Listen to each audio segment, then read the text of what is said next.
and then try to figure out, how you start to solve the puzzle for these people. Yeah, for sure. I mean, I don't know if you want to do more of like just a conversational format, or have us kind of just bounce ideas back and forth. I know you said Andy came out of U of Tampa with you. What do you do now currently, Andy? Do you work with just your own business, or do you work with a specific company? So I'm working with a company called Invite Health. And Invite Health, basically what we do is it's actually, for lack of a better term, it's a bougie supplement company. The clientele know when they're coming to Invite Health that they're going to be talking with very qualified people.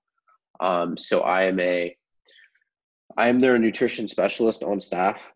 So there's 13 locations. Every location has either a dietitian, an MD, or a naturopathic doctor on staff. I am none of those three, but I'm working on my doctorate degree in health right now, with a focus in public health. And I do plan it, and my focus is more chronic metabolic diseases. So that's why I was able to attain the job, because it's kind of aligned with their company. And I do have experience working with people, and I do have knowledge, and obviously, since my doctorate degree is in metabolic diseases, I do have experience working with that population and understanding what's going on when someone brings in a lab report and they tell me their HbA1c is above 7. So I know what that means, and I know what to do. Same with like markers of cancer and markers of cancer. I don't really like working with, because there's a lot of conflicting ideas there. But when it comes to like heart disease and diabetes and autoimmune diseases, I tend to work with those ones primarily. Gotcha. Cool. Sounds awesome.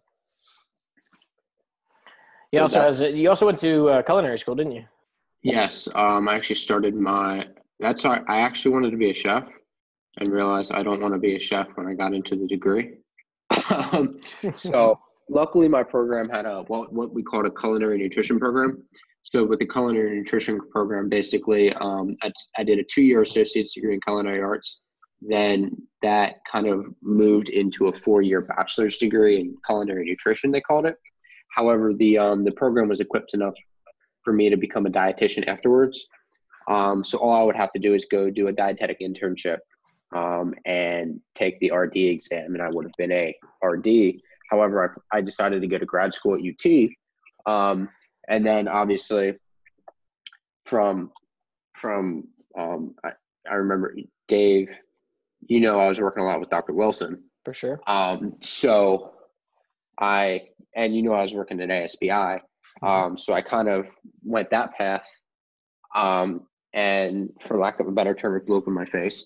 So now I'm just trying to figure out what to do, what my next move is. I've been working on I'm going back to food more. I've been working on a project for the past 13 months now, with a guy from California. And I've been developing a nootropic truffle for him. So it's like a chocolate truffle with nootropics in it. Nice. So I kind of went back to the food stuff, but I'm using my knowledge of like supplementation and nutrition to formulate stuff like that. Sure. So I'm kind of all over the place. No, that's cool. It's a very diverse background, but it all ties together.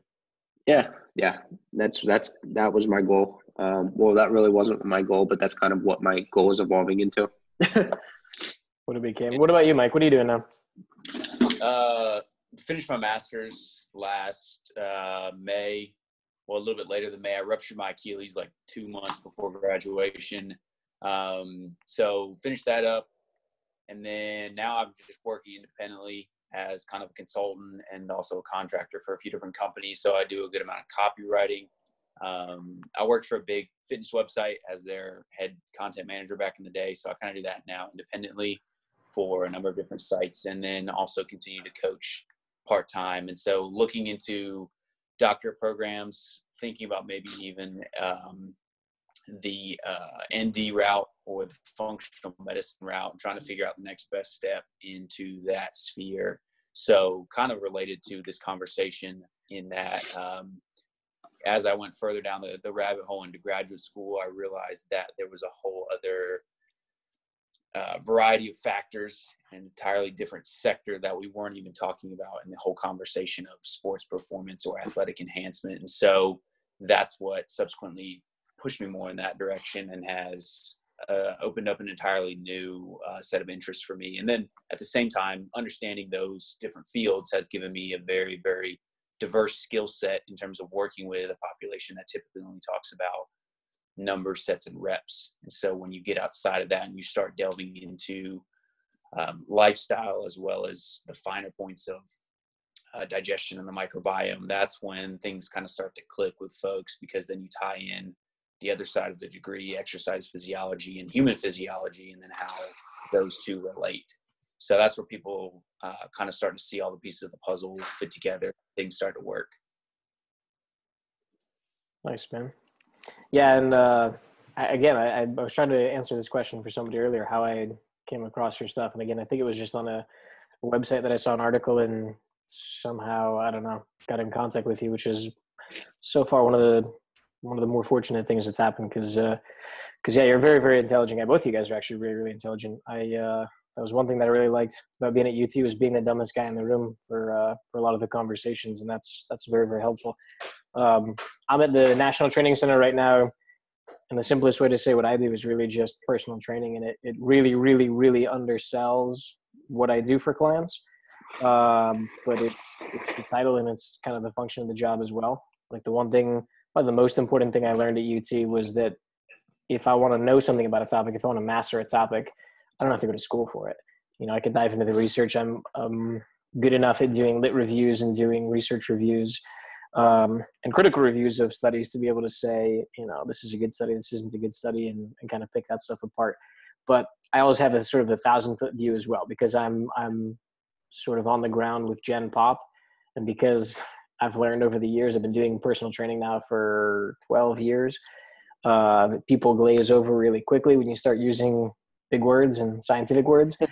I have a huge appreciation for trying to take what we do on the research side and kind of condense it down into, I know it doesn't really go with what we do, but trying to condense it into a bite-sized sort of piece of practical information that people can use, understanding that it's never going to capture the whole picture. It's never going to be the correct personalized answer on a clinical level anyways. But so that's kind of why I'm doing what I'm doing at this point. I'm just trying to continue to sort of grow myself, learn as much as I possibly can.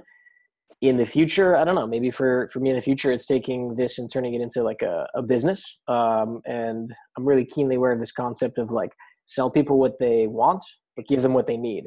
And so as far as I'm concerned, there's a ton of programs out there that give you, diet and exercise and do all of this stuff. I don't believe anything exists that really gives people what they need, which is like comprehensive information on gut health and why that's so important and how to optimize it, and why sleep is so important and how to optimize sleep as well. And, for me, I'm really keenly interested in like environmental design. So obviously habits, Mike, we've talked a little bit about habits and habit ladders and that sort of thing, but I've realized that environmental design, like the environment that we live in, shapes the habits that we have. Like I've used this example with clients a lot, where it's like, this is going to sound dumb, but it's like you cook in the kitchen, you sleep in the bedroom, you take a piss in the bathroom. And it's like, well, yeah, of course you do. But the only reason you do those things in those spaces is because of how the space is set up. If you put your bed in the kitchen, you would sleep there. So I'm really interested in learning as much as I can, not just on the physiology side, but also on sort of the behavioral psychology side to honestly just help people the best that I possibly can. Because I think this obesity problem that we have. Andy, I saw your post on Instagram this morning, and I wanted to say something, but I figured I would save it for tonight. But I feel like it's a problem that we can solve, and like there's enough information, there's enough smart people in the world that we can solve this. And it's not an information problem, right? It's definitely an issue of like, we know a Snickers bar is not as good for you as broccoli, but why do people keep eating Snickers instead of broccoli? So that's where I'm at. I don't have exactly a direction to say like, all right, I'm going to go to RD school, I'm going to get a doctorate degree or anything like that. I just want to keep learning as much as I can and try to help people the best that I possibly can. Yeah, you said something pretty interesting that I liked. It's you don't need to get a degree in something to be an expert in it. That's huge, especially with I mean, with our access to all this information that we have now, I could become an expert in, I don't know, something like halotherapy if I really wanted to. And yeah, I don't need to go get a degree in like like mineral science or whatever. But like I like that approach, and I think it all depends on the person. If you have the drive to do it, you're gonna do it. So yeah. So, all right, let me ask you guys this. We can get this sort of moving ahead. Like, from your standpoint, Mike and Andy, I want you to think about this as well. Client comes to you, they sit down for a conversation. You're in the conversation with them in the consult. How do you know as sort of a professional if they have a gut problem or if you suspect they have a gut health problem? Mike, I'll let you. Well, I think I have a pretty extensive intake questionnaire. It's 9 or 10 pages. A lot of people feel like it's excessive, and then they go through the intake, and I get a chance to look it over, and then we start having this conversation. A lot of questions pop up, and their answer is, how did you know that? And a lot of times the information is there. It's just about asking the right questions. It doesn't necessarily have to be complicated, but a very simple thing to ask someone is generally, one, are you paying attention when you're eating food?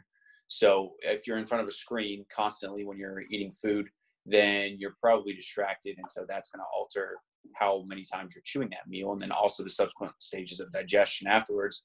And then two is generally asking somebody about bathroom habits. And people get pretty uncomfortable when you go into this side of the conversation, but usually what goes in has to come out for most folks. And so because of that, that will provide you with very simple evidence as to whether or not somebody is digesting their food well and whether or not they're actually taking time to enjoy that food throughout the meal. Meaning, are they taking time to fully masticate that meal, chew it thoroughly, and then live a fairly stress-reduced life around those meals so that they can have proper digestion and elimination. So, easy, simple one, do you have undigested food in your stool?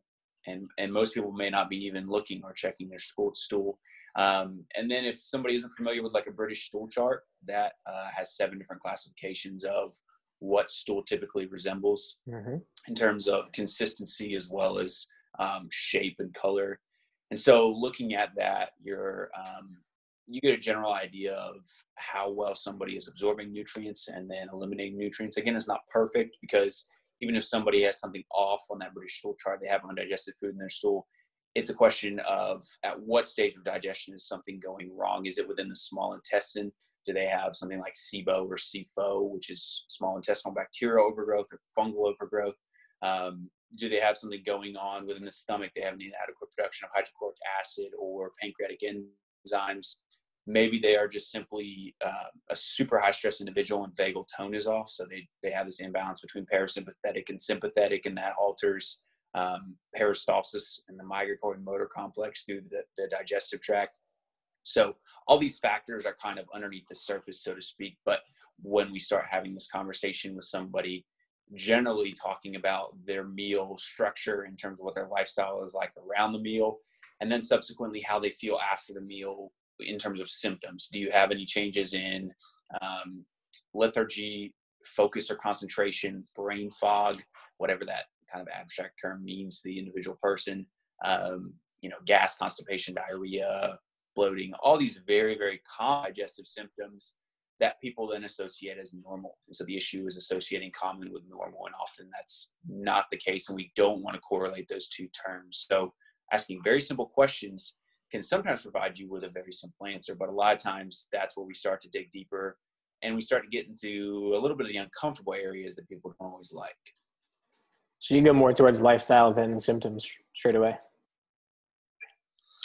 Usually, because you want to always go with the simplest route first. You don't want to have somebody that comes to you and says, well,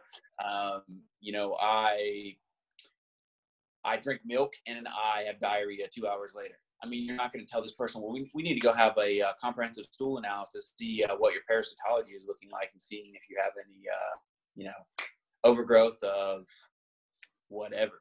You don't necessarily want to go that route immediately and have somebody fork over $350 to doctor's data for something like that.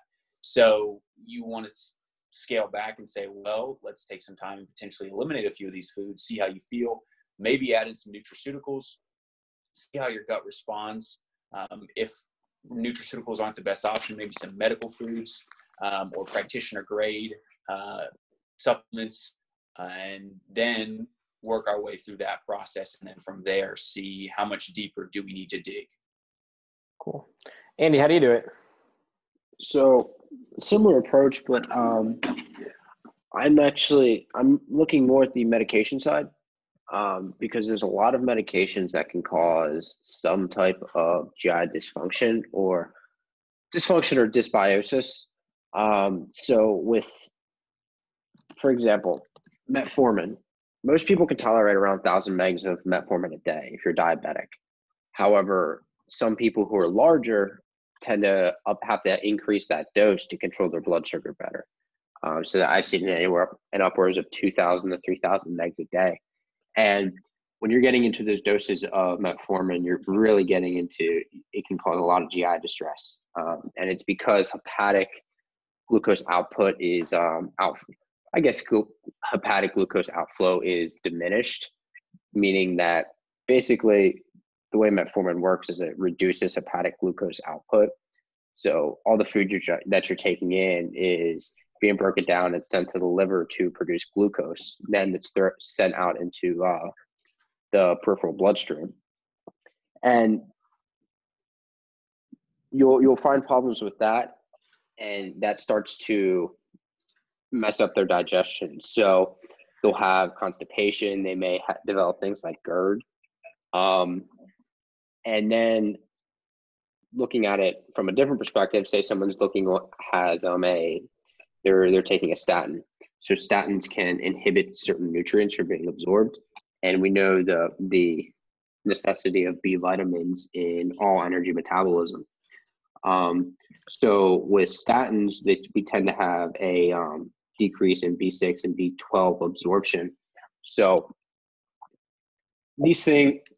I'm looking at it more from what medications are you taking? Are they interacting with the food, with your nutrient absorption, and how are they also interacting with your digestion? And once I figure that out, then I can pinpoint it more. Okay, well, if you're using X amount of this statin or X amount of metformin, then it's probably due to something that's thrown off. And you mentioned something about what did you say? You mentioned something about the word is escaping me right now. Oh, peristalsis. So the tone of your digestive tract, or how your digestive tract moves food through digestion. What I'm looking at primarily is what medications are you taking? What are you taking them for? Is there any way we can reduce that medication use? Maybe put you on a nutraceutical that would work more effectively? Are there nutraceuticals that we can throw in there that would help you, such as 5-HTP? You may have seen my post recently on serotonin, how about 90% of the serotonin in your body is actually in your gut, and it's there to regulate the tone of your digestive tract. So when we have low serotonin, we tend to see more constipation. When we have high serotonin, we tend to see more diarrhea. So just looking at what medications you're taking. Then once I figure out medications and what the interactions could be there, then I start looking at what's your food intake.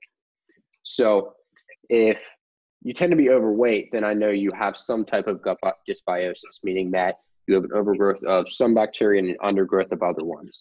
And that's primarily due to most likely your poor diet. So looking at, okay, what foods are you consuming now? And how can we manipulate those foods to help feed those good bacteria in there to help increase them? And that may lead to, okay, you could control your blood glucose better, you can drop weight better, you can improve your satiety, you can reduce the amount of, hold on, let me rephrase that one. you can improve your digestion because the food you're consuming are leading to a growth of good bacteria, which is leading to a production of short chain fatty acids, which is reducing your symptoms of leaky gut. You may not have leaky gut, or you may if you have some type of metabolic disease such as high blood pressure, high cholesterol, or diabetes. You're most likely have some type of intestinal problem, and it's primarily because of your diet. So it was a long-winded answer to say I look at medications, then I look at diet. And how can we reduce your medication use through improving your diet and throwing some nutraceuticals in there that would improve your gut symptoms. Nice. Andy, if you don't have somebody who's on medication, given that you're working with a different patient population, you just then address nutrition primarily first and foremost. Yeah, if they're not on any medication, that makes things a little bit easier, simply because, all right, let's start with your diet. Well, what's your diet look like? And when someone comes to me and says, well, when I get off work at 11 o'clock, the only thing that's open is McDonald's and Taco Bell. I'm like, okay, well, I obviously know that you're not eating good because you're eating once or twice a day. And what you are eating is low fiber foods, high processed carbohydrate foods, and foods that obviously aren't good for your overall health, especially your gut health. And then once I figure out medications, once I figure out diet, then I'll ask more specific questions like, how are you sleeping? Because you mentioned earlier, sleep is very important for not only your psychological health, but your gut health as well. And we'll get into the discussion of the gut-brain axis. But sleep and managing stress are relatively important. You find that people especially women with high amounts of stress are more likely to get IBD, IBS, not Crohn's disease, SIBO, GERD. And I actually talk to a lot of people like that on a daily basis, where they're like, I have really bad digestion problems. And then once I've gone through this elimination of, okay, is it any medications? Is it any diet problems? Well, how is your stress and how are you sleeping? And if that tends to be a problem, then I'll address that depending on what the issue is. So this is definitely from a Gen Pop standpoint, an issue that I've seen kind of across the board, and sort of try to formulate this presentation and think about these ideas. Like, we can have a conversation about gut health, but as far as I'm concerned, you can't have a conversation about gut health without talking about stress, without talking about sleep, without talking about lifestyle factors, including even things like mindfulness or gratitude that have an overall impact on these things. So I get a lot of people that come in, and I'll do very much the same. I'll take people through a really basic, tell me what your food looks like. Because very rarely, because I'm not doing straightforward nutrition consultations with people that suspect a gut problem. So most people are just coming in for a general introductory session at a commercial gym, basically. And then with my clients that I work with more specifically, if they do have an issue, sometimes you can say, listen, I want you to eat X, Y, and Z. I want you to improve your diet, but lifestyle factors have an impact there. And, I train guys that are firefighters, that work night shifts, that are EMTs, that are police officers, that you say, listen, I need you to be on, a good sleep schedule, get your circadian rhythm sort of set. Because Mike, I saw you share something about circadian rhythms and gut health as well. And for some of these people, it's just not possible to sort of address those lifestyle factors. But, it's one of the reasons why I tell people, you got to control the things that you can control. Food is one of those things that you can control. So for the people that are working third shift, I tell them meal prep is not an option. This is not a negotiable thing that we're going to talk about. You're going to get to choose the foods that you put into your body. You're going to have to make that decision one time per week, where you sort of pre-plan and say, okay, I'm going to eat healthy for this week, or I'm going to increase the amount of fiber that I'm going to get. I'm going to get better nutrient quality in my food. And the big thing for me is all of these things just make up one cycle. This is not individual pieces of a puzzle. This is one whole system that has to be sort of looked at kind of in concert. But if you have somebody that comes in, you do suspect, for example, that they could have leaky gut, or that they could have some sort of like a food allergy. You know, I know there's GI map, I know there's CSA, I know there's things like the ALCAT.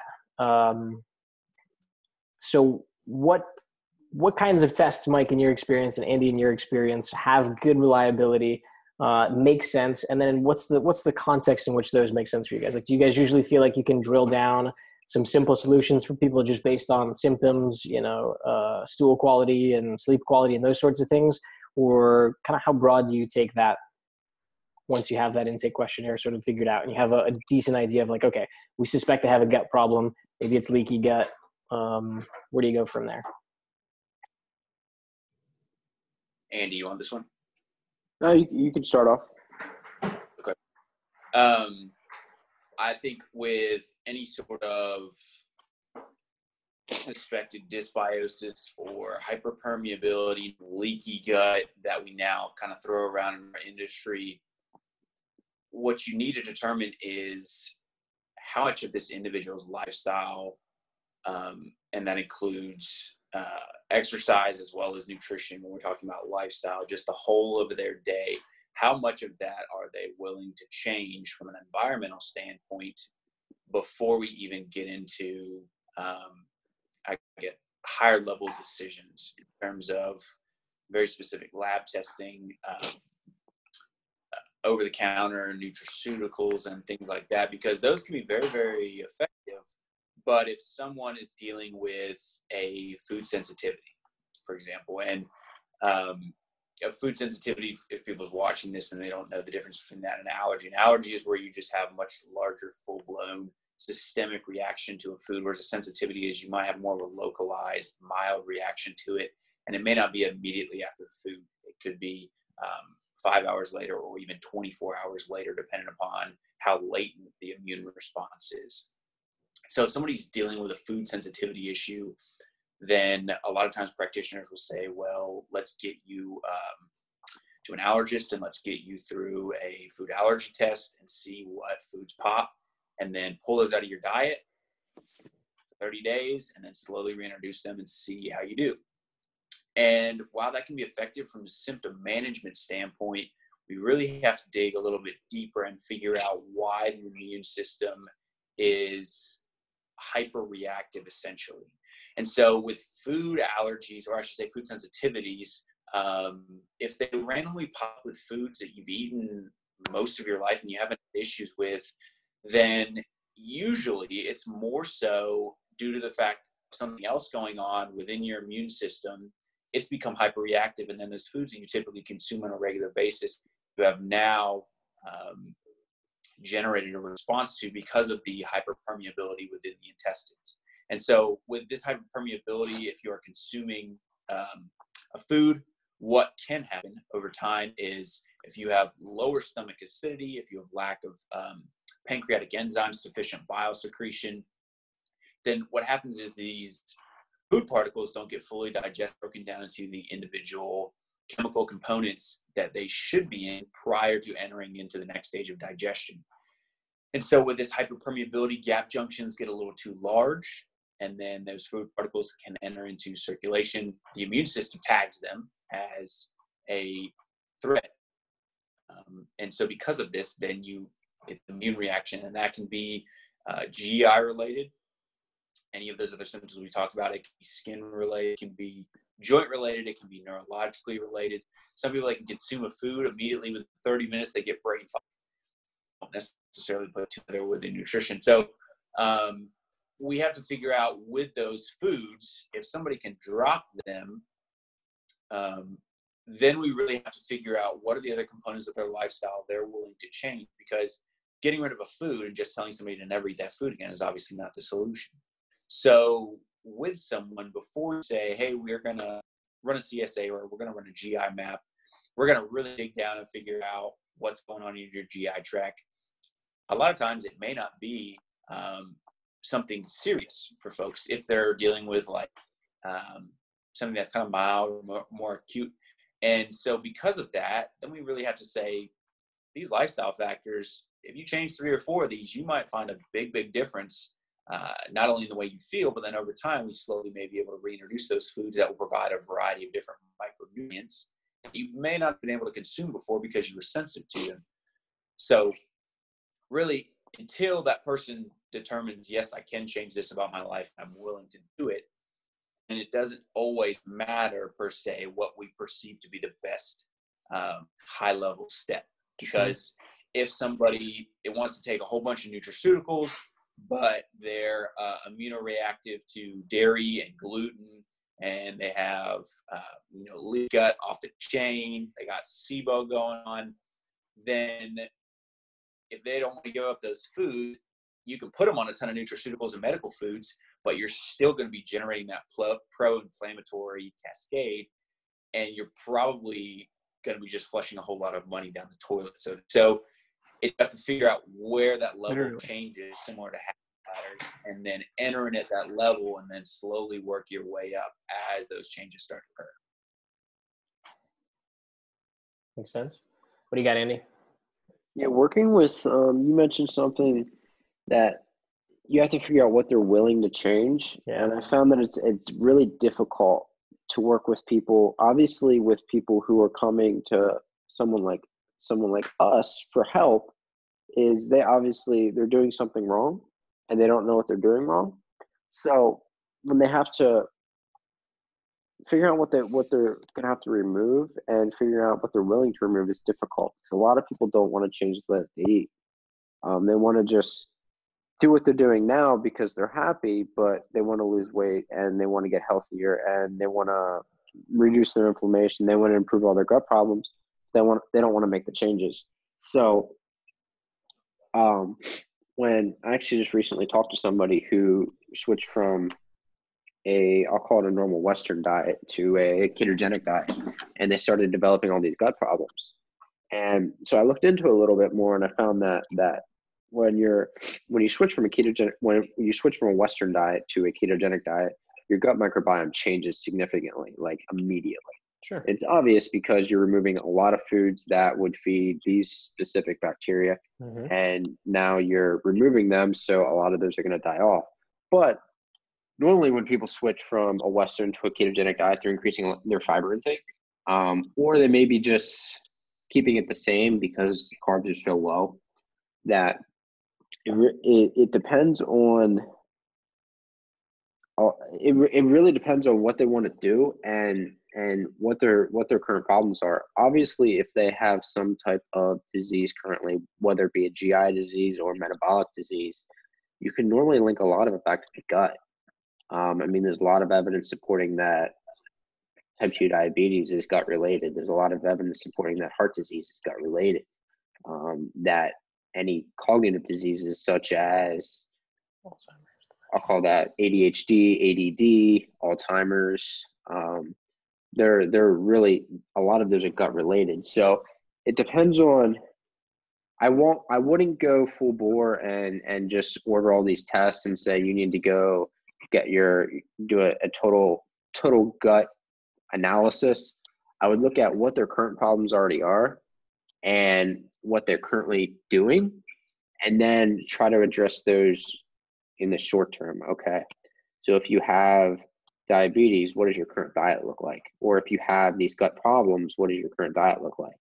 And a lot of my stuff is going to go back to diet, because obviously we see a lot more benefits in not just supplementing with certain nutraceuticals or even like high quality probiotics. We see more benefit when we increase fiber intake and change the diet. So everything for me is really going to go right back to diet. And okay, if you're consuming this many this many Cokes a day, and you're consuming 100 grams of sugar, then okay, why don't we cut that in half and try to increase your fiber intake? Get fiber from various sources. If you don't want to do that, okay, well, let's try to add in a fiber supplement. Something like, I know inulin's normally a go-to source because there's so much research on supporting inulin's effect on gut health, but inulin tends to cause a lot of GI distress when you get over 5 grams. For sure. 5 grams isn't a lot.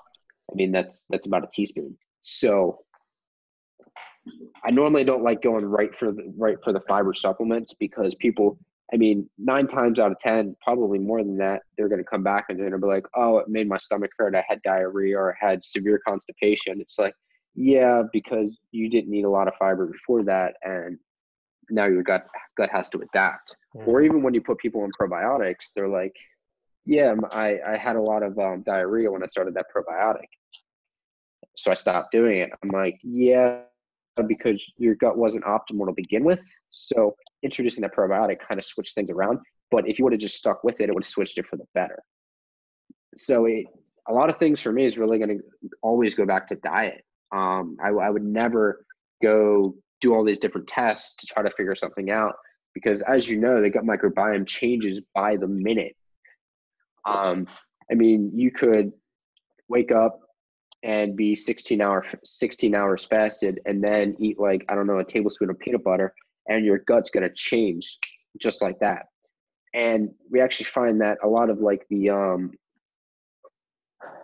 I think it's called ubiome. Ubiome is one of the big ones. They have a lot of like gut report things where after you use the bathroom, you just swab, and then you put it in a test tube and send it back to them. They'll give you an analysis, and that analysis is great. I mean, it has a lot of information in it. But for the layperson, even for a high level scientist, they're going to look at that and be like, "I'd have no idea what this means." I mean, because what they're analyzing thousands of different bacteria. And not only that, things like lactobacillus. Most people, when they do those tests, lactobacillus won't even show up in high amounts in their stool simply because lactobacillus actually sticks to the lining of the colon. Yeah. So, and obviously we know lactobacillus is really, really good for you.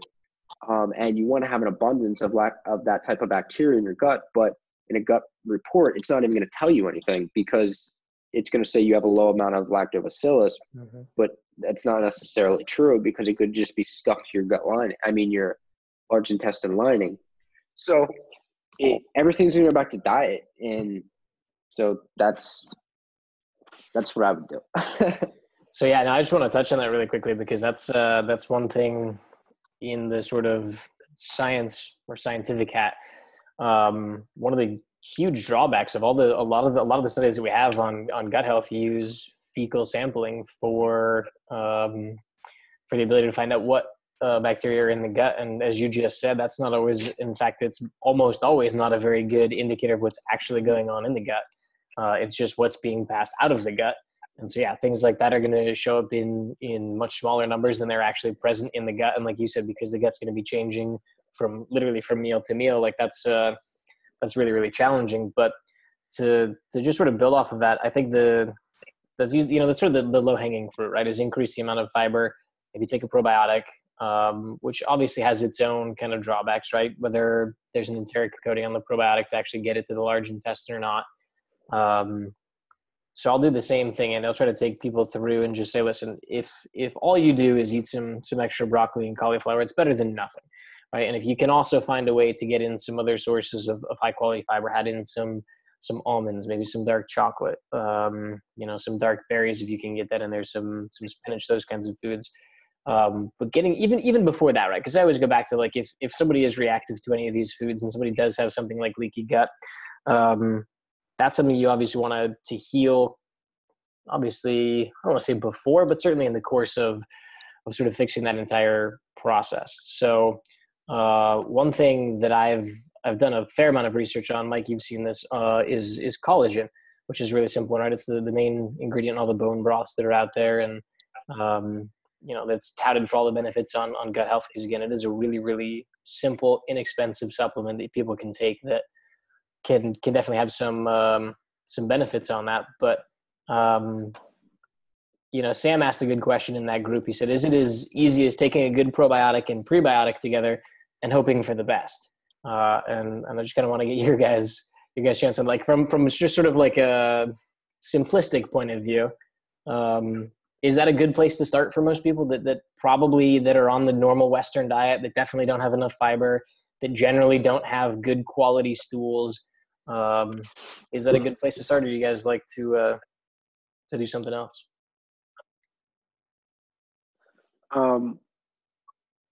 For me, if somebody is concerned with gut issues, maybe they have poor digestion, maybe they have diarrhea, maybe they have gut pain. I'm really hesitant to start them on a higher fiber diet simply because it's going to exacerbate those symptoms. And it's unfortunate because it's going to exacerbate their symptoms, but you know that a month from now they're going to feel better. But it's kind of like adapting to a diet where for the first 2 or 3 weeks it kind of sucks. But once they get past that hump, which a lot of people aren't willing to do because they're like, oh, it made me feel bad, it'll make them feel better. So would prefer doing is actually changing the diet where I'm removing things that could be pro-inflammatory. So removing a lot of processed carbohydrates, removing a lot of primarily just processed carbohydrates, simply because they have the most evidence to be pro-inflammatory systemically as well as pro-inflammatory in the gut, meaning that they increase specific anaerobic bacteria that aren't necessarily bad, but when they're overgrown, they could cause problems. I was actually just reading some evidence right before we got on this call, actually, about bacteria that like to ferment glucose, well, not glucose, but monosaccharides, and they'll ferment monosaccharides, and they may not be necessarily bad in controlled amounts, but when you feed them excessively, meaning that you're drinking that 100 grams of carbs a day from Pepsi, it could have a negative effect on your gut. And I don't want to, and I mean, you could also talk about some of those foods like carbonated foods having some type of acidity that could, one, hurt the throat, meaning that when you're drinking them, they could have a negative impact on the throat, meaning that it's essentially burning the throat lining. Similar to like when people with loss of the disease. I don't want to say this. What's it called when people make themselves throw up? Bulimic. Sorry. Bulimia. So bulimia, when we see with bulimics that they start to actually erode their throat simply because the pH of the stomach acid is so low that it burns their throat on the way up. And I mean, if you're consuming things that are highly acidic, they may have a negative impact on your stomach. I'm not talking about systemically. I'm not talking about the rest of the gut. I'm talking strictly in the stomach. We know that H. pylori thrives in the stomach because it's so acidic. So if you're constantly feeding things that keep that pH really, really low, it could have a negative impact on like H. pylori. And interestingly, about half of the bacteria in your stomach alone is H. pylori. But we know when that grows too much, it could cause peptic ulcers, which extremely painful ulcers that are life-threatening because you develop these ulcers and for some reason they break or they tear or something, you're going to have internal bleeding. And that obviously that comes with its own host of problems. But if you're constantly feeding these pro-inflammatory foods, you're going to have growth in these bacteria that aren't necessarily the best for your gut. So starting with the pro-inflammatory foods, and then adding in those anti-inflammatory foods. Andy, I'm just curious because you made me think of it when you said H. pylori and speaking specifically of the acidity of the stomach. Have you heard of like taking, I think it's a tablespoon or 2 tablespoons of just straight baking soda and just drinking like a glass of water with a tablespoon or 2 of just straight baking soda for the really rapid change in pH in your stomach, specific to inflammation and especially inflammation as it relates to autoimmune disorders? Have you seen anything on that?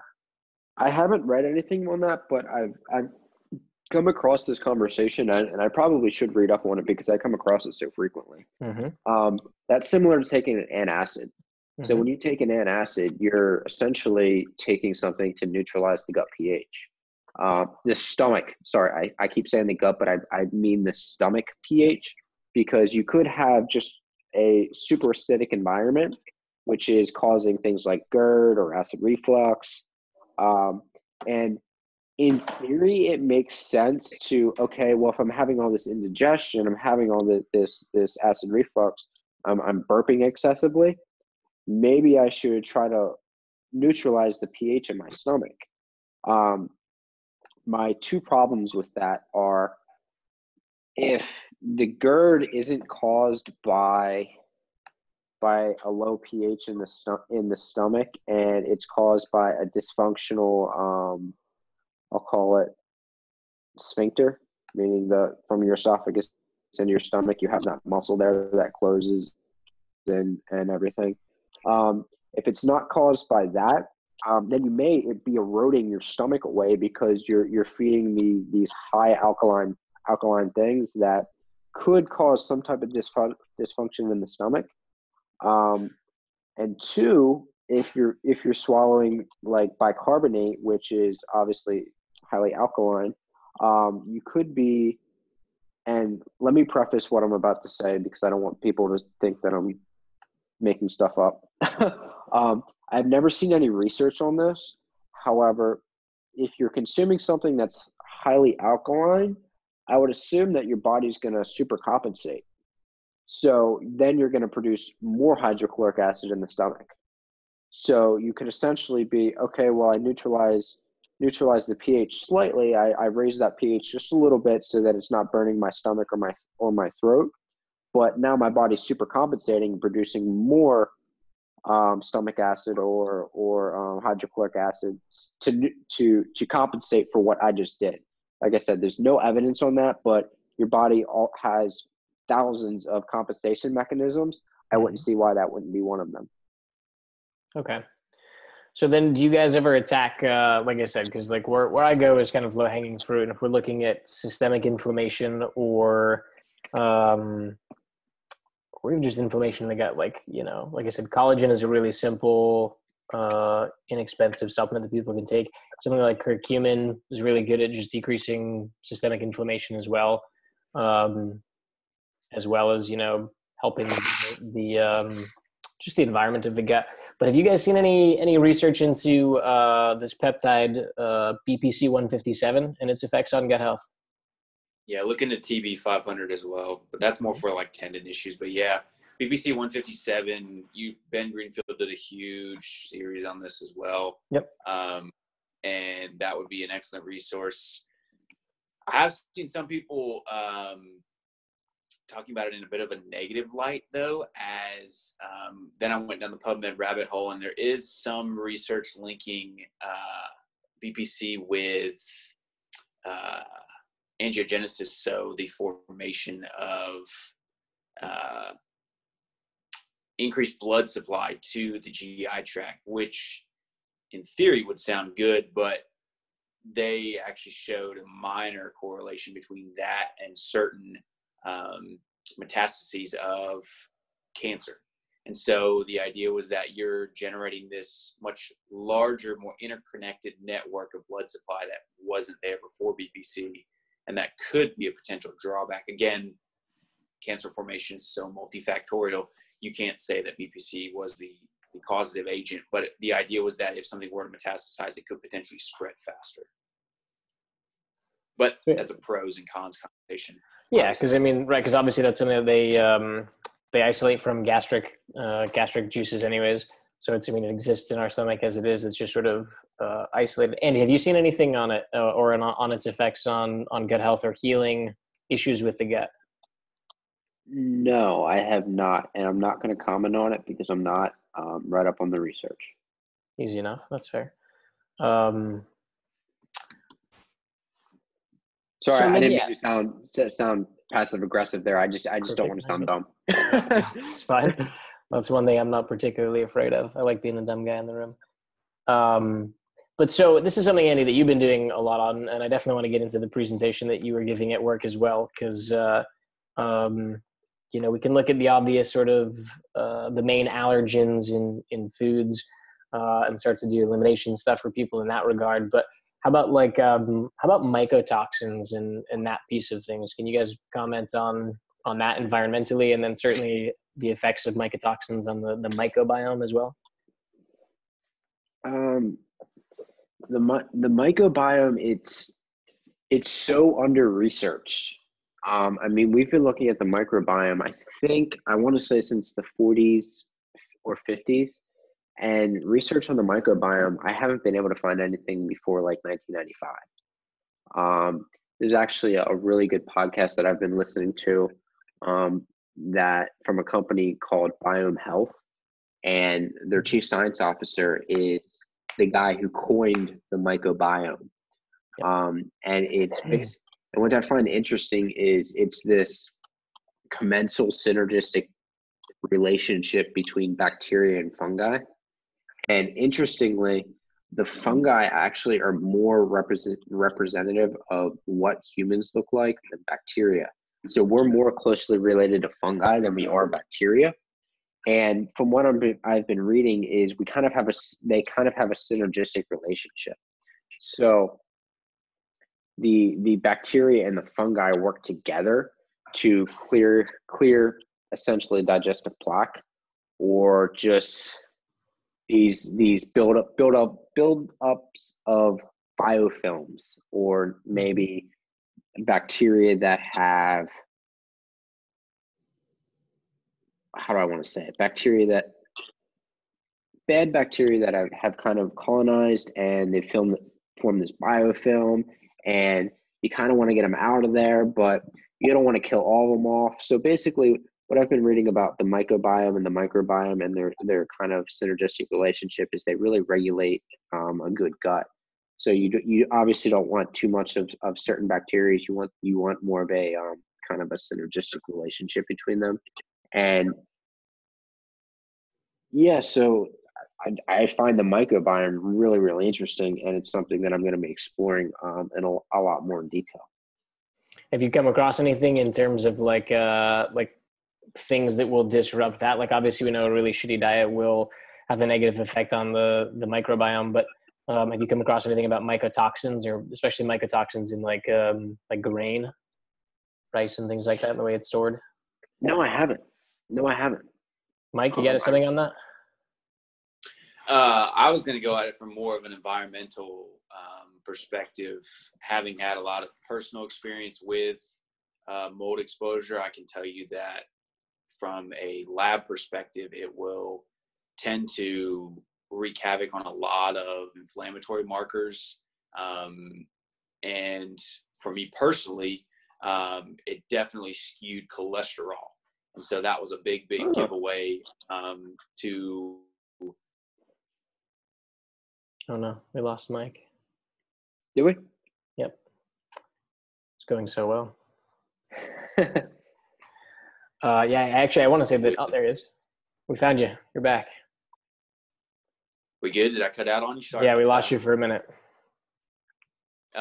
So just scaling back, I don't know where I cut out, but cholesterol was kind of the giveaway that it was probably a mycotoxin issue. And so subsequently went on to determine that I did have mold exposure where I was living. And so that skewed cholesterol actually in the negative, dropped it down to about 100, a little bit less than 100, which most doctors would perceive that.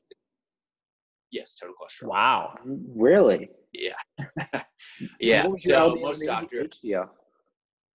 HDL was like 52, and LDL was obviously like 48 or something like that.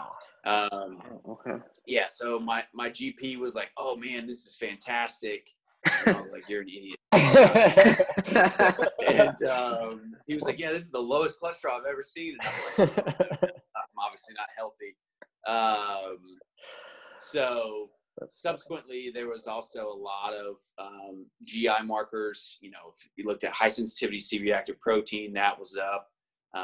Also saw some white blood cells up, and so just a general pro-inflammatory state. And so when you look at mycotoxins as a whole, or black mold exposure, if you want to talk at it from layman's terms, you're going to see a huge number of symptoms, a lot of neurological and respiratory systems for those who are exposed to it chronically on a day-to-day basis. I've seen some figures stating that we may have even 50% of buildings who have water damage and mycotoxins present within them. And I know even within my graduate coursework, as I became more aware of functional medicine and kind of just things to look for, not only in conversations with people, but then also environmental tip-offs, I guess. It became very apparent that there was probably some water damage within some of the buildings that I was in during graduate school and things like that. And you could then see that within symptoms and the intensity of symptoms based upon where I was throughout the week. So it was very interesting, kind of a personal case study. But I will say that a lot of times people don't always associate things like that within their environment with their symptomatology. And they say, I'm eating absolutely perfect. I can't see any possible issue with my nutrition. And I'm even taking supplements, like I'm doing all the things people tell me I should be doing. But they forget that there are, two huge components. One being, indoor air quality within the environment that you're spending most of your time in. And so mold plays a huge role in influencing that. And then number two would be the ecosystem or the geographical location of where you're presently living. And that can also skew how much mold is present and growing in the environment. So that's kind of the 30,000 foot conversation that doesn't get into like the CIRS, chronic inflammatory response syndrome, that's typically present in people with mold. You also see other co-infections show up as mold tends to dampen down immune tolerance. This can lead to, food sensitivities popping up, or the induction of leaky gut, which then leads to a whole host of other issues, autoimmune diseases and whatnot. So if somebody comes with a sleep issue or a gut issue, that obviously can be way far deep down the rabbit hole, but you kind of want to come up to the start of the rabbit hole, see how far you have to go down, and then work your way back. But it does play a role in the conversation from like a functional or integrative medicine standpoint, definitely with digestion. Yeah, I think for me, it's one of those things where like you look at all these things that could have an impact on gut health. And certainly mycotoxins fall into that category. And one of the things that I had come across is that the way that grain can be stored, whether that's rice, whether that's wheat, even things like quinoa, oatmeal, any of those things, the way that they're stored, if there's above a certain threshold of humidity in there, that can induce the growth of mycotoxins on that. And because you can't really tell how a particular kind of grain has been stored, when somebody comes and says, well, I might have an issue, like, again, that's one of the things that you can have as a tool in the toolbox to say, okay, well, this may be a factor, right? Understanding that there's, 500 or 600 things that may be a factor when it comes to somebody's gut health and improving that. Can I comment on that real quick? Yeah.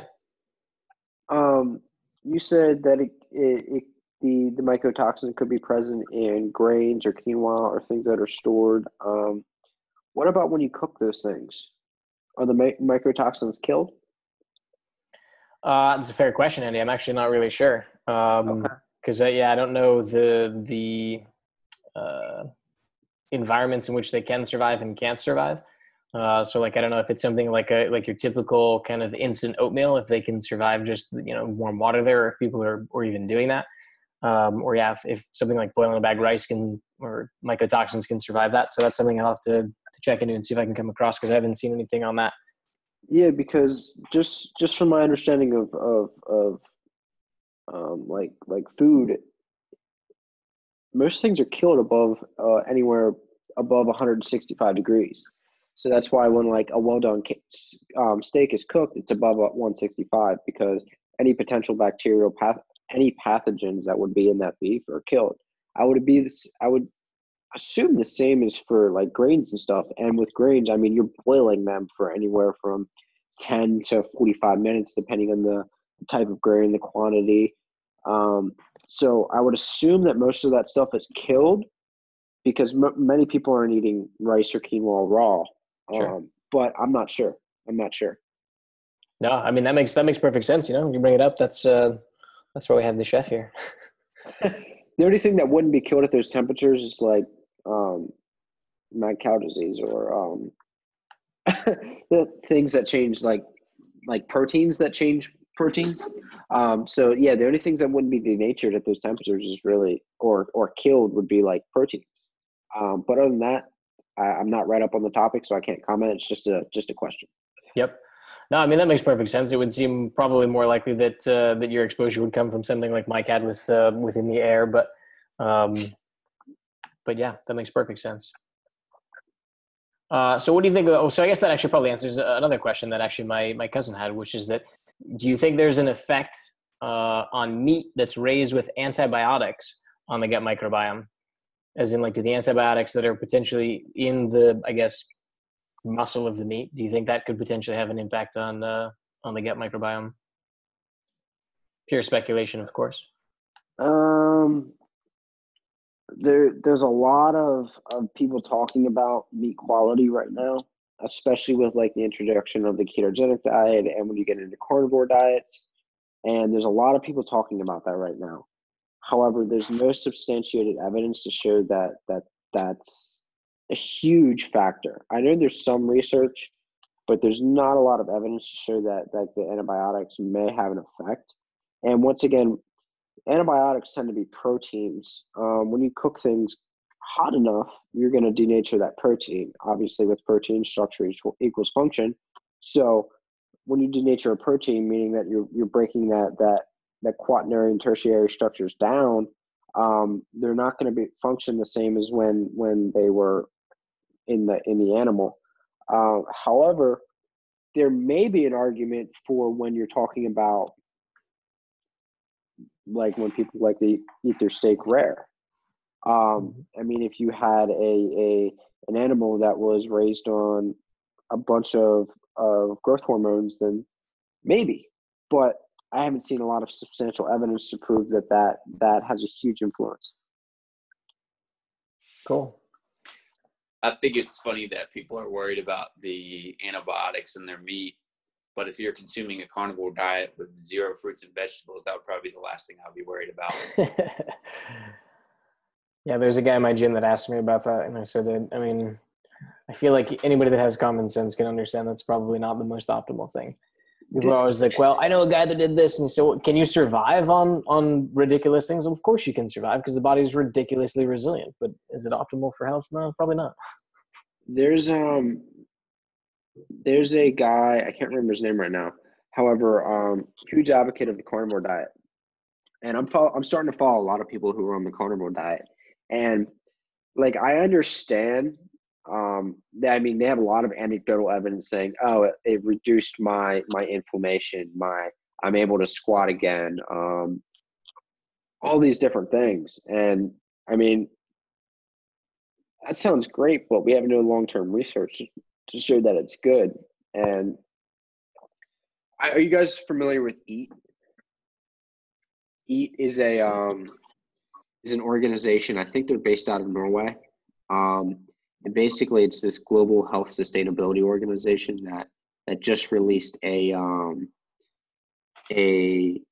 method on how everybody should eat for global sustainability and to feed like 10 billion people by 2050. It's almost pure veganism, right? Yeah, and they're supported by a lot of commercial companies that make plant-based products. A lot of the people who work for them, probably all the people that work for them, are all hardcore vegans. So like, they recommended that you eat like 7 grams of raw animal protein every day. Not raw like you eat it raw, but like in its form, you weigh it at 7 grams. And obviously the carnivore community is just in an outrage about this, because they're recommending that you eat a lot of grains and highly processed oils, and I don't think we'll ever find a balance there. But I don't think that eating the way that this EAT organization is saying is sustainable, and I don't think eating a carnivore diet is sustainable. But that's just me. Yeah, I'll agree with that. So since you guys are both pretty well versed in this, just from the sort of Gen Pop 1,000-foot view, somebody comes in and says, what are 3 foods I should be eating, or 3 things that I should be doing, and what's a good probiotic to optimize my gut health as much as I can, given the circumstances that I've got? I know that's going to make you guys cringe to have to do something like that. But I know. Mike, that's all you. I would tell a person there isn't 3 specific foods, but there would be 3 specific principles. Cool. Maybe that would help in this process. Number 1 would be eat the largest amount of nutritional diversity possible. So typically I tell folks every single week they should strive to consume 1 new fruit and vegetable. This not only helps them to vary their diet and incorporate a little bit of fun, but it also stretches them a little bit, gets them out of their comfort zone, and then incorporates new micronutrients into their typical nutritional profile throughout the week. But what we know from a research standpoint is that bacterial diversity within the gut is directly linked to nutritional diversity within the diet. And so if you can get someone consuming a wider variety of foods, not only does this help them to kind of break the monotony of chicken, rice, and broccoli, but then it also helps from a overall health and wellness standpoint. So that would be number 1, is the widest variety of foods possible. And then number 2, I would probably say if this person has body composition related goals, that the very simplest thing they can do is try not to consume liquid calories. And there may be a few exceptions to this rule, one being mainly things like kefir or those things that are naturally occurring, which you probably want in the diet in a liquid form. But generally speaking, most people are going to overconsume calories from a liquid standpoint. And in general, we're already consuming calories. So when you add liquids on top of that, it's much higher than the recommended daily intake. So that'd be number 2, is limit or eliminate liquid calories. And then I would say probably number 3 is try to coordinate food intake with light exposure. And so a lot of people don't think about their gut microbiome as changing from an acute standpoint. So as Andy talked about earlier, you're going to see changes in the microbiome within the minute, not only from just a simple food standpoint, what you're actually eating. If you consume rice versus quinoa, you're going to get a different response to the microbiome relative to the nutrients in the food. But outside of food in and of itself, there's also tons of other factors that regulate the bacterial species. So the number of bacteria as well as the overall quantity of bacteria. And one of those is the circadian rhythms. And so if people aren't familiar with this concept, it's just basically the natural pattern or the flow of different hormones as well as different systems within the body. And so the microbiome has a circadian rhythm where if you did one of those fecal tests that we were discussing earlier at 8 a.m. versus 8 p.m., it would look drastically different even if you didn't consume any nutrients over the course of the day. So when you are exposed to light throughout the course of the day, that's generally a very, very strong regulator of your circadian rhythm. But what we're seeing now from a research standpoint in chronobiology is that food is known as a Zeitgeber. And a Zeitgeber is basically any sort of factor which strongly can push a circadian rhythm later in the day or start earlier in the day. And so for those individuals who love to consume all of their calories super duper late at night, AKA I'm looking at you, intermittent fasters, with this, those sort of people who want to push their food intake back as far as possible in the day and then eat as many calories as possible just before they go to bed, you're generally not setting yourself up in the best environment metabolically with that sort of structure. So when it is light outside, that is generally a stimulus to your body to be active. And so what you're finding with any sort of light exposure, especially bright light, this will drive up cortisol. Cortisol is obviously a hormone that helps you with generating that fight or flight response. It mobilizes stored glycogen into glucose, gives you readily available energy. And so then we want to be active and do things. However, over the course of the day, that tends to drop off. And then light exposure goes away, melatonin comes up, we get sleepy. with food intake, if we are driving that up and eating a ton of food after the sun has gone down, we not only are breaking the typical cycle of eating and fasting throughout the day, and generally people want to shoot for around 13 to 14 hours of fasting over the course of the night. And a lot of people think, man, that's a huge amount of time. But if you think about it, most people, if they eat dinner at around 6 p.m. and they wake up the next morning and eat breakfast at around 7 a.m., that's about a 13-hour fast. And some people even eat dinner earlier than that. So it's not a huge amount of time, but it's very, very helpful from multiple standpoints within the body, as you have an upregulation of something called autophagy with fasting, as well as mitophagy. And autophagy is basically this self-programmed cell death or self-programmed cell destruction, which essentially removes kind of the cells that have gone off track, that have started to become defective or replicate and have issues within the DNA or the structure of the cell itself. And then mitophagy is the same thing, but with the mitochondria within the cell. So this naturally occurs with fasting. With longer fasts, it gets upregulated a little bit more. But over the course of each night, this should occur naturally. And so if people are eating really late at night and then, again, waking up and then consuming breakfast at a normal time, let's say they're not doing intermittent fasting, that fast is very short throughout the night, they might have some GI issues, and it may actually be self-corrective if they just push those meals a little bit further apart and give them a little bit more time to fast, because it helps to entrain that circadian rhythm, which then will help to improve their sleep, which is where you're going to find a lot of the restoration within not only the body, but in the GI tract. And so then those certain populations of bacteria, which are typically higher during a fasted state or during an overnight state where you're asleep, they actually have a chance to push past the normal limit, which would occur with food intake, and balance of bacteria within the gut is then shifted.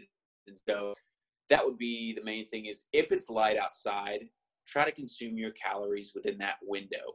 This isn't always possible. And if you have to eat after the sun goes down, that's not a big deal, provided it isn't a super duper heavy meal. So the whole intermittent fasting lifestyle in and of itself, if it's from like 10 to 6, great. I'm on board with it. I'm all for it. Have a longer fast, get the benefits from it, things like that. But if somebody is saying, well, I don't start eating until 2 p.m. and then my last meal is at 10 p.m. and I immediately lay down and go to sleep, generally the body wasn't designed to be going through a hugely intensive digestive phase during sleep. The migratory motor complex tends to function well in between meals, and it does function at night as well. But for the most part, you're not going to find a huge amount of peristalsis in your sleep, because most bowel activity isn't going to occur. You're not going to wake up in the middle of the night and then all of a sudden have to use the bathroom beyond urination or something like that. So those circadian rhythms are in place to allow you to be active when you need to be active, and then to shut down the systems which are typically on when you're active to allow you to sleep. So those would be the three. Get as much nutrient diversity as possible. Try to limit those liquid calories, not only from a body composition or a physiological standpoint, but then also metabolically, if we're going to enter into Andy's realm in terms of long-term chronic disease status, fasting blood glucose, HbA1c, all of that. And then the last one is, when it's light outside, try to consume most of your calories, and then try to sync up that rhythm of nutrient consumption fairly consistently throughout the day. So if you're going to wake up super late one day and start eating at 10 o'clock, and then the next day you're going to wake up and start eating at 6 a.m., it's going to be a little bit tough for your body to get regulated, as circadian rhythms like consistency and they like for things to be repetitive. It's essentially the internal software that your body tries to utilize to predict what is going to happen physiologically at that time during the day. And so when people say, well, I started eating 6 times a day because that's what people told me I needed to do in order to get fit and lose weight, but now I'm hungry every 3 hours because I was eating every 3 hours. Well, yeah, your body's naturally going to upregulate, and your body is naturally going to increase things like pancreatic enzymes and hydrochloric acid at those time periods of the day when you were typically eating, because then when you're taking in nutrients, it's already going to be involved in that digestive process, and it's going to make it more efficient. And the same thing with circadian rhythms. If you think about waking up and being active during the day. If people typically get up at 7 a.m., even if they don't set an alarm, their body will wake them up at 7 a.m. because it's used to getting up and being active. So those natural hormonal shifts will occur. So if you can do that with food, it will help to entrain everything else throughout the day and enhance it even further. Solid answer right there, my friend. Andy, what about you? So the primary thing that I would recommend would be managing stress. And this is an incredibly difficult thing to do. I think many people suffer with managing stress, especially if you have things that would kind of interrupt your day, if you have that constantly. Managing stress is incredibly important. I mean, we know stress is associated with a lot of gut disorders as well as a lot of health disorders. So managing stress from not only a gut health perspective, but from an overall perspective is incredibly important. And I'm going to have to go with Mike in limiting the liquid calories for my second one, simply because it's extremely easy to over consume calories when you're consuming liquid calories. However, when I'm talking about liquid calories, I'm primarily looking at certain types of drinks that would be pro-inflammatory. So obviously things are going to be high in just simple sucrose, so fructose, glucose, and things that are going to be just overall not good, simply because they spike blood sugar. They make all these different things happen within the body. They're pro-inflammatory. They could feed pro-inflammatory microorganisms. So managing stress, then reducing the liquid calorie consumption. Now I'm gonna tackle on a caveat to that. If you're completely aware of what you're eating, and you know that, okay, I'm having this liquid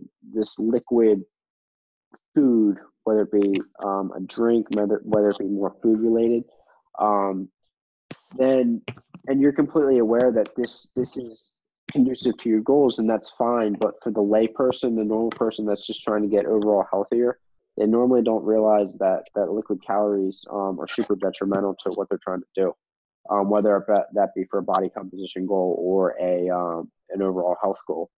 So the last one would be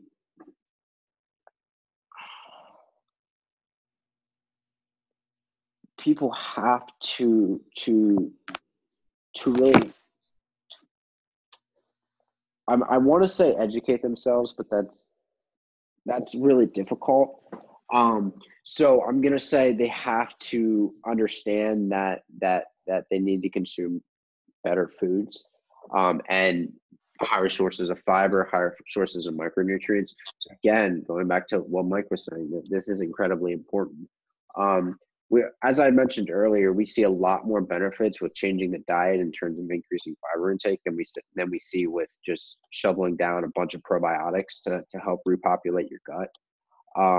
So changing the total diet in terms of increasing fiber intake, especially having a diversity of different fibers. And I know there's this big thing against grains and certain types of grains, especially wheat, and saying that they're pro-inflammatory. But I mean, there's a lot of evidence to show that these things are beneficial for our gut health. But people just need to understand that portion control is the primary thing there. So increasing higher fiber foods, but primarily through fruits and vegetables, simply because when it comes to grains, people don't understand portion sizes there.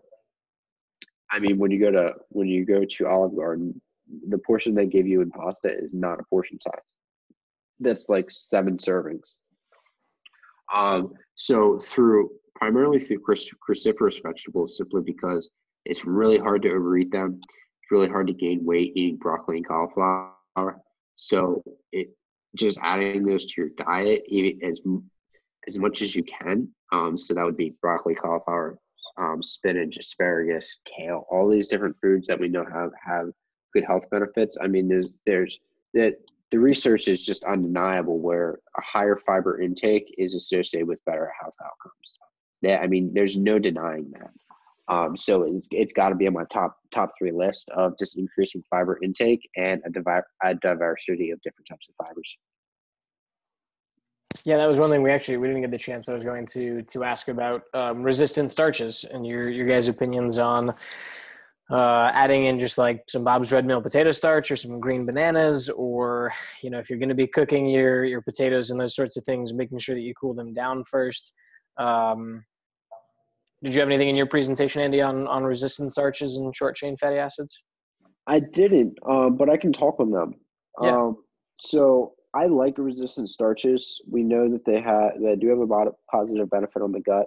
My only concern with resistant starches is they tend to cause GI disturbances, and it's simply because once you've cooked these foods, you're allowing them to cool, or you're consuming foods that are high in resistant starches.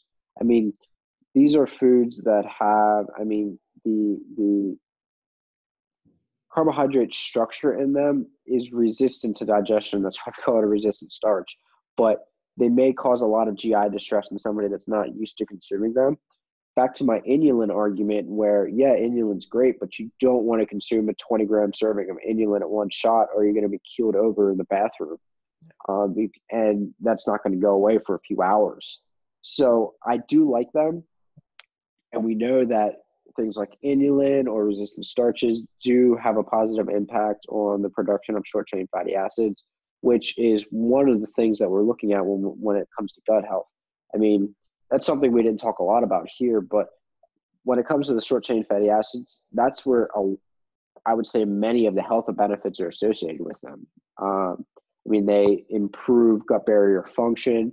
The short chain fatty acids and the bacteria obviously we know that the bacteria ferment to produce short chain fatty acids, but they kind of work synergistically to produce all these gut peptides and gut hormones and even neuropeptides such as serotonin, PYY, ghrelin, and regulate your hunger, regulate your mood, regulate your GI tone. So overall, I do think that resistant starches and these fibers are incredibly important, but it's just using them with caution because they cause so much GI distress. Any thoughts on that, Mike? I think everyone wants, when they hear about a beneficial study or a specific compound that sounds really fancy and super helpful, they immediately want to know what's the supplement, who makes it, how can I buy it? And people forget that a lot of these supplements are derived from food itself. So if someone wants to incorporate resistant starch into their diet and start downing Bob's Red Mill, but they're not doing simple things like cooking rice and then cooling it overnight and then reheating it, or doing the same thing with rice and potatoes, really the two big ones. Or if they're scared of bananas because of the fructose in them, but they want to use fiber-resistant starch, then we really have to go back to basics. If you look at even just the simple phytochemicals that are within fruits and vegetables, you can't replicate them within a supplemental vitamin or mineral, just because we don't even know what they are yet. Things like resveratrol or N-acetylcysteine or any of these more specific compounds that people are starting to experiment with, even like curcumin or calcium D-glucarate, or anything that you get into the functional medicine realm deep and people start super dosing these things, glutathione. They have to remember that anytime you're pushing a nutrient to super physiological levels, you're probably going to have some sort of negative feedback if you don't know what you're doing and that nutrient is already at a sufficient status. So in the case of fiber-resistant starch, whenever people start using a supplement, it's always the more is better phenomenon. And so if Andy tells me to take 5 grams, then I'm starting with 10 tomorrow. And then all of a sudden their GI tract is wrecked and they're like, Andy doesn't know what he's talking about. No, you just want to go over the top with everything, like everything in the fitness industry. So it's always got to be a food first mentality, because a lot of those phytochemicals you can't replicate. And a lot of foods have other components within them that may help to mitigate some of the side effects, which you would experience with a supplement only approach. So, for example, magnesium, for one, you're going to find that in foods like dark chocolate or high cocoa containing foods. And typically, you're not going to be able to eat enough cocoa to induce osmotic diarrhea. It's just not possible. But I know a lot of people who will pop back, 700 or 800 milligrams of magnesium, thinking it's going to help them with relaxation before sleep. And then they're pooping their brains out for the next 3 hours, and they have insomnia because their stomach hurts so bad. Well, it's the same thing. You have to kind of start slow and titrate your way up. And generally, food is a very good place to start with that. And if you react well with the food, then you might add a little bit in supplemental form and continue to walk your way up. But nobody really wants to take that approach. And so that's how we get to the place where we're at, essentially, with the fitness industry. Yeah, I like that. I'll just add sort of quickly my 3 things that I tell Gen Pop. And I tell people this is, while the body is the most complex organism in the known universe, and the gut is even more complex than the human body itself, the stuff that continues to be preached over and over again is not complicated at all. It's eat as many whole foods as you possibly can, whole natural foods, including vegetables and fruits. Eat as few processed foods, especially processed carbohydrates, as you possibly can, for a whole host of reasons, from everything from the phytonutrient content to just simple vitamins, to the fiber content, to the resistant starch content. I mean, it's not difficult to know that broccoli is better for you than a Snickers bar. The issue is trying to get people to eat the broccoli or want to eat the broccoli instead of the Snickers bar. So keeping processed carbohydrates to a minimum, certainly eating as many whole foods as possible and natural foods. And then for me, one that I make almost non-negotiable for my clients is green tea. I always tell my clients green tea is one of the closest things that we have to a magical elixir on earth. The health benefits of green tea are almost too numerous to list, including, antifungal and antiviral properties in it, as well as anti-cancer, fat burning, increased metabolism, all of that stuff. And that goes along with what you guys were talking about in terms of not drinking your calories or keeping the liquid calories at a minimum. So say really the only, again, like you were saying, Mike, aside from things like kefir that have, the beneficial probiotics in them, or potentially kombucha, but even that has a little bit more sugar than I would necessarily like. Keep your liquids to water, coffee, and tea for the most part. You know what I mean? So especially if you're one of the people that engages in intermittent fasting, I am. Keep things to water, coffee, tea. Sweeten your coffee or your green tea with something like stevia as opposed to cream and sugar. And just try to keep the overall sugar content pretty low. And I'm forced in the setting that I'm in to distill all of this stuff that we've talked about in the last hour and a half into 45 seconds. And to try to put it in a way that somebody's going to go, okay, I can do that. That's not too challenging, right? That's something that I can potentially do.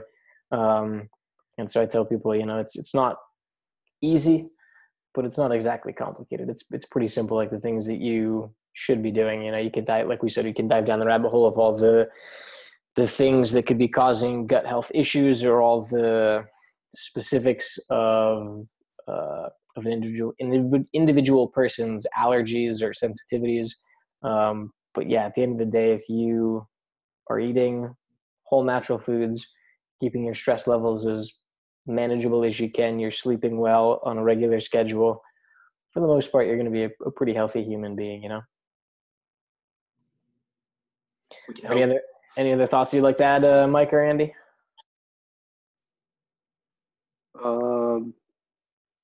No. Yeah, that's really everything. Cool. Mike, anything? Yeah, I mean, for the most part, I think people are always going to want to go really deep and really complex and assume that they're an outlier. And a lot of times it sometimes takes a third-party perspective to kind of scale back and and look at the overall picture of things and say, hey, you're doing really well over here. Why don't we consider this, this, and this? And then when things start to click, then people kind of realize that maybe it wasn't something super complex. Maybe I just needed another person who could oversee the whole process. And I think that's the beauty of coaching, so to speak, when you can really kind of take the blinders and the tunnel vision away from people and give them a broader outlook on things. Yeah, I think that's very, very important. And I think it's good too if you can give people, because I always say the first step for change for anybody is believing that they can do it. So when you give them kind of that understanding that, hey, listen, this isn't really all that complicated. It's not going to require that you change every aspect of your entire life. It's a couple of simple, small changes that you can make that if you do these over the long term can make a really big difference for you. Even in terms of things like anxiety and depression. Like I said, we didn't talk too deep about the gut-brain axis. I mean, we can recant to do this again one time and get into that topic, because that's a pretty fascinating one as well. But since we're paying attention to our circadian rhythms, I'm getting close to my bedtime. So, I just wanted to tackle one thing on there. Yeah. You guys kind of just touched on it, but a lot of people tend to overcomplicate stuff. They're like, I need to follow this diet, I need to take these supplements, I need to do these types of things. And I mean, it all goes back to, we have an overwhelming amount of evidence showing that if you just follow basic rules, which is eat more diverse, have more diversity in your diet, eat a high fiber diet, depending what type of diet you're following, regulate your fat intake, especially the types of fat you're consuming. Obviously, we don't want to have a lot of vegetable oils, simply because we know they're pro-inflammatory. And I mean, just the basic rules that a lot of people probably know, but they're just blinded by all these types of diets, whether it be paleo, keto, carnivore, vegan, I don't know, the 30-day elimination diet, whatever it's called. People tend to overcomplicate stuff, and they hear so many different things that they don't know it's true. And going back to really just the basics, and that's incredibly important, because a lot of people are successful with just doing the basic things. So. Yeah, just take care of the low-hanging fruit, and a lot of problems will solve themselves. And then, yeah, if that doesn't take care of it, then go on to the next step from there, like Mike was saying. So, Dave, Andy, you want to drop everybody's social media before we close out, so that if people want to follow, they can find all of us and connect and continue the conversation? Yeah, absolutely. So, Andy, you're on Instagram as the Performance Chef. Is that right? Yes, it's the Performance Chef. So, yeah. Cool. And Mike, what is your Instagram? It's Mike.Wines, Wines. Very nice. I'm on Instagram as Sumo Dave. So if anybody wants to find me, you can find me there. Anything else you want to put in there, Mike, Andy? No. I am not a big Instagrammer, so if people want to talk or follow more fitness and health-related content, Facebook is probably a better medium for me. But they can find me on Instagram if they want to look at random pictures of me and my wife. That's about all it is. Because I don't really use my Instagram too much for health and fitness stuff either, but you get free chance to look at my face. So yeah, you're on Facebook as well, Andy. Is that right? Yeah, the Performance Chef. It's the same thing. Cool. The Performance Chef. Very good, gentlemen. I want to thank you very, very much for taking some time to sit with me and chat, and I look forward to hopefully doing this again at some point. Yeah. Yeah, absolutely. Very cool. For sure. Yeah. Thanks very much for sharing everything you guys know. It's been great. Yeah, thank you. Absolutely. Appreciate it, Dave. Thank you for your time. Have a good night, guys. You as well. Yeah. Be good.